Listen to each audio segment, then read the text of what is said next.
नमस्कार दोस्तों झारखंड के चुनाव में पहले चरण के मतदान के लिए अब कुछ घंटे बाकी रह गए। 13 नवंबर को पहले चरण का मतदान होना है। लेकिन दोस्तों झारखंड के चुनाव के बीच में कुछ ऐसा हुआ है जिसको लेकर आदिवासी समाज के लोग बेहद गुस्से में हैं।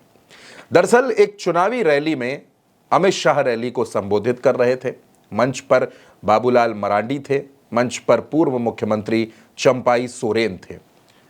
अब इन दोनों के बारे में जान लीजिए। चंपाई सोरेन मुख्यमंत्री रह चुके हैं, पहले झारखंड मुक्ति मोर्चा में थे, जेएमएम में थे। बाबूलाल मरांडी भाजपा में रहे, मुख्यमंत्री रहे, उसके बाद अपनी पार्टी बनाई और फिर अपनी पार्टी का विलय करके बीजेपी में आ गए, प्रदेश अध्यक्ष बन गए।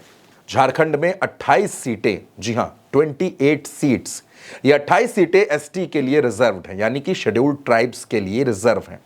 और पिछले चुनावों का अगर आप आकलन करें तो चुनावी राज्यों में जहां जहां चुनाव हुआ वहां की आदिवासी सीटों पर 80% सीटें बीजेपी हार गई।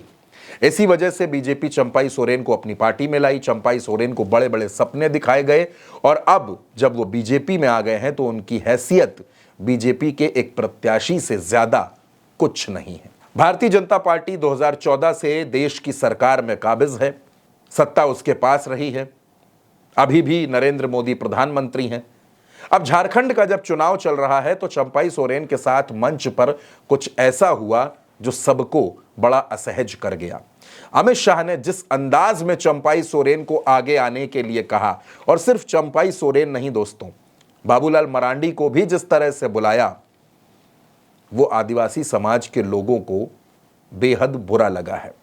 अमित शाह ने किस तरह बुलाया, किस अंदाज में बुलाया, चंपाई सोरेन को जब उनका नाम लिया तो क्या कहा, सबसे पहले आप वो वीडियो, वो बयान सुनिए और उसके बाद इस खबर में आगे बढ़ेंगे। बाबूलाल जी आगे आओ भाई, बाबूलाल आगे आओ, दिनेश आनंद आगे आओ, चंपाई आगे आओ, ओ आगे आओ, आगे आओ।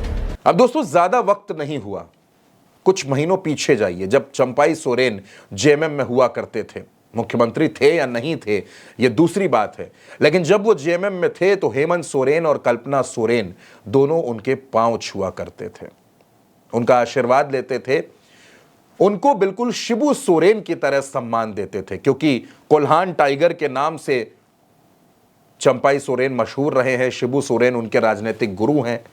चंपाई सोरेन का पूरा सम्मान रहा। हेमंत सोरेन जब सलाखों के पीछे गए तो उनके पास यह मौका था कि वो अपनी पत्नी को मुख्यमंत्री बना देते, वो अपने भाई बसंत सोरेन को मुख्यमंत्री बना देते, लेकिन उन्होंने चंपाई सोरेन का सम्मान किया और उनको मुख्यमंत्री की कुर्सी सौंपी। जाहिर सी बात है, जब हेमंत सोरेन बाहर आए तो मुख्यमंत्री की कुर्सी पर पहला दावा हेमंत सोरेन का ही था, लेकिन इसके बावजूद चंपाई सोरेन के मान सम्मान में कहीं से कोई कमी नहीं आई। कल्पना सोरेन ने खुद अपने इंटरव्यू में, जो इंटरव्यू उन्होंने उल्टा चश्मा को दिया, प्रज्ञा मिश्रा को दिया, उस इंटरव्यू में उन्होंने ये बताया कि चंपाई सोरेन को वो कितना मानती हैं, कितना सम्मान करती हैं। चंपाई सोरेन कैसे व्यक्ति हैं? बहुत अच्छे, बहुत अच्छे। और उन्होंने तो एकदम मुझे बहू जैसा, मुझे बेटी जैसा रखा, तो मैं उनका बहुत आदर सम्मान करती हूँ। क्या आपको लगता है कि चंपाई सोरेन को मुख्यमंत्री बनाकर हेमंत जी ने गलती कर दी? मुझे नहीं लगता। तो अगर वो वापस से जेएमएम में आना चाहें, परिवार का हिस्सा बनना चाहें, तो आपका, कल्पना जी, आपका क्या स्टैंड होगा?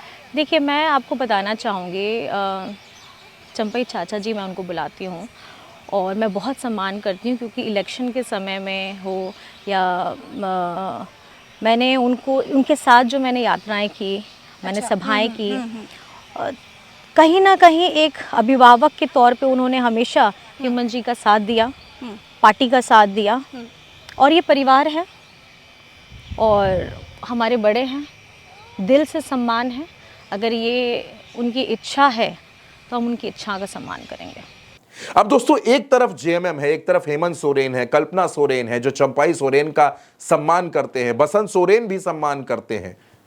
पूरा परिवार जो है, हेमंत, कल्पना और बसंत, चंपाई सोरेन को चाचा जी कहते हैं, उनका आशीर्वाद चाहते हैं, उनका आशीर्वाद लेते हैं, हर जगह उनके नाम के साथ सम्मानजनक शब्दों का इस्तेमाल करते हैं। और दूसरी तरफ भारतीय जनता पार्टी है, वो भारतीय जनता पार्टी जो चंपाई सोरेन को अपनी पार्टी में लाई, और अब किस तरह से चंपाई सोरेन को मंच पर अपमानित होना पड़ रहा है, अपमान के कड़वे घूंट पीने पड़ रहे हैं, उसकी बानगी ये वीडियो दिखाता है।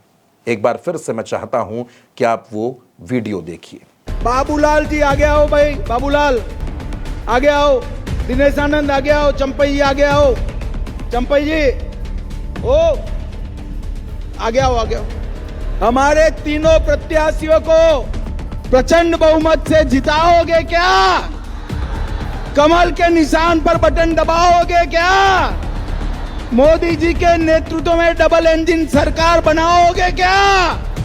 अब दोस्तों, हो सकता है कि यह मजबूरी रही हो कि चंपाई सोरेन इस तरह के शब्दों को सुनने के बाद भी खामोश रहे, चुप रहे, क्योंकि बीजेपी से प्रत्याशी हैं, उनका बेटा भी बीजेपी से चुनाव लड़ रहा है।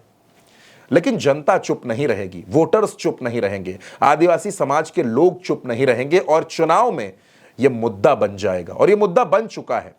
जेएमएम के लोग, कांग्रेस के नेता सब इस वीडियो को अपने अपने प्लेटफॉर्म्स पर जारी कर रहे हैं और जनता से, खास तौर पर आदिवासी समाज के लोगों से यह सवाल पूछ रहे हैं कि चंपाई सोरेन का ऐसा अपमान क्या कभी जेएमएम या कांग्रेस में हुआ?